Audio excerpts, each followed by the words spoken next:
क्योंकि पहली बात, रंग जो है वो किसी संप्रदाय का नहीं होता। रंग सबके हैं। सूरज का रंग सबका है। ऐसे ही जितने रंग हैं ये हमारी भारतीय संस्कृति के प्रतीक।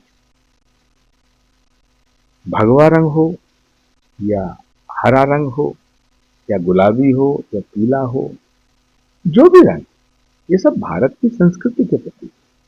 तो मुझे लगता है कि ये विवाद, इसका कोई लॉजिक नहीं है, ये प्रासंगिक नहीं है। भारत के अंदर सभी रंगों को बहुत ही अच्छी तरह से देखा जाता है और हम सब सभी रंगों में रंगे हैं। तो कोई एक रंग किसी एक कम्युनिटी का हो, मैं ऐसा नहीं। भारत मुर्दों से नहीं लड़ता। भारत का शौर्य पराक्रम और भारत की बहादुरी इतिहास में दर्ज है। छत्रपति शिवाजी महाराज, महाराणा प्रताप, गुरु गोविंद सिंह जी महाराज, ये जितने भी हमारे राष्ट्रीय हीरो रहे हैं, इन्होंने कभी सनातन के सिद्धांत को नहीं तोड़ा। और किसी की कब्र को हटाना, किसी की कब्र को मिटाना, ये तो तालिबान का। सनातन इसकी अनुमति नहीं देता। दुश्मन के भी मर जाने के बाद हम उसका सम्मान करें। देखिए, भारत आईएस की धमकी में नहीं आया। भारत आतंकवादियों से नहीं डरता। भारत पाकिस्तान और तालिबानियों से भी नहीं डरता। भारत को धमकी देने का काम नहीं है। भारत किसी धमकी में नहीं आएगा। जहां तक वक्फ बोर्ड का सवाल है, तो भारत के तमाम मुस्लिम भाई बहनों को मैं प्रार्थना करूंगा कि वो भारत की सरकार पे भरोसा करें। उनका भला वक्फ बोर्ड नहीं करेगा, उनका भला भारत के भले में है। तो भारत में जो भूमि है वो भारत की है। इस देश की भूमि पे देश का कब्जा होना चाहिए, देश का अधिकार होना चाहिए। भारत में किसी भूमि पर किसी का कोई अधिकार नहीं। भारत की सरकार भारत की जनता के हित में लगातार फैसले लेती है और लगातार फैसले लेगी। लेकिन किसी भी भूमि पर आप अवैध तरीके से या मनमाने तरीके से कब्जा करके अगर आप ये मैसेज देना चाहते हैं कि ये हमारा कब्जा हो गया, तो ये देश, इस देश पे एक बार मुगलों ने भी कब्जा किया, वो भी चले गए। अंग्रेजों ने कब्जा किया, वो भी चले गए। ये देश कब्जे से नहीं चलेगा, भारत के संविधान से चलेगा। और भारत में संवैधानिक व्यवस्था लागू है। प्रधानमंत्री नरेंद्र मोदी के नेतृत्व में भारत के संविधान की पूरी रक्षा होती है और देश भारत के संविधान से चलता है। उस कांग्रेस की दशा के लिए किसे जिम्मेदार है? कांग्रेस की बर्बादी का जिम्मेदार अगर कोई व्यक्ति है तो राहुल गांधी जी को हटाया नहीं जा सकता, इसलिए कांग्रेस को बचाया। अगर कांग्रेस को बचाना है तो राहुल गांधी जी को हटाना, क्योंकि कांग्रेस की दुकान में अब ना तो सौदा बचा है और ना उसके खरीदार बचे। तो मुझे लगता है कि 2027 से पहले कांग्रेस में एक और बड़ा विभाजन हो जाएगा। देखिए, ऐसा जिम्मेदारी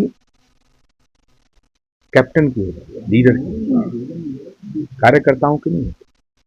प्रियंका गांधी कांग्रेस की कार्यकर्ता के रूप में, कांग्रेस के नेता राहुल गांधी, तो कांग्रेस की जो दुर्दशा हुई है, कांग्रेस की जो बर्बादी हुई है, उसकी जिम्मेदारी राहुल गांधी जी को देनी पड़ेगी।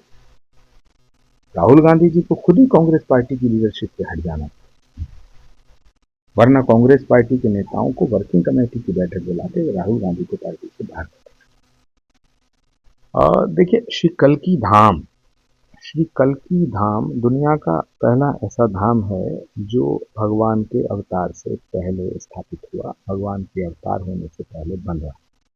बाकी दुनिया में जितने भी धाम हैं वो तब बने जब भगवान का अवतार हुआ होने के बाद। दूसरी विशेषता श्री कल्की धाम की यह है कि भगवान के जितने अवतार हों, भगवान विष्णु के 10 अवतारों के 10 अलग अलग गर्भगृह श्री कल्की धाम में। श्री कल्की धाम का निर्माण बंसी पहाड़पुर के गुलाबी पत्थरों से हो रहा है।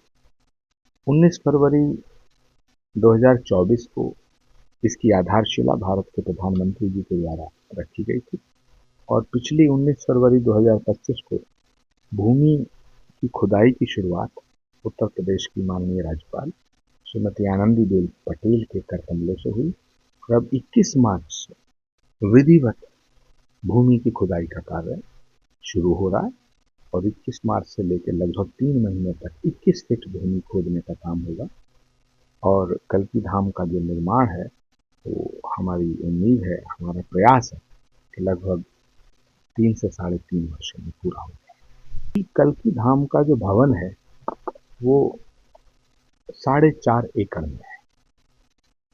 4.5 एकड़ में श्री कल्की धाम का भवन और उसके जो मुख्य शिखर की ऊंचाई है वो 171 फीट है। उसमें 3 मंडप हैं।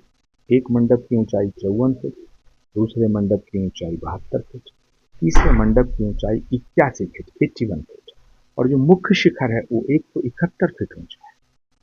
श्री कल्की धाम का जो भवन है वो बहुत विशाल और विराट होगा। उसमें एक मंडप में लगभग 2000 लोग, दूसरे में 2500 लोग, तीसरे में लगभग 3-3.5 लोग असेंबल हो सकते हैं। इतना बड़े मंडप हैं। उसके बाद फिर श्री कल्की भगवान का दर्शन होगा।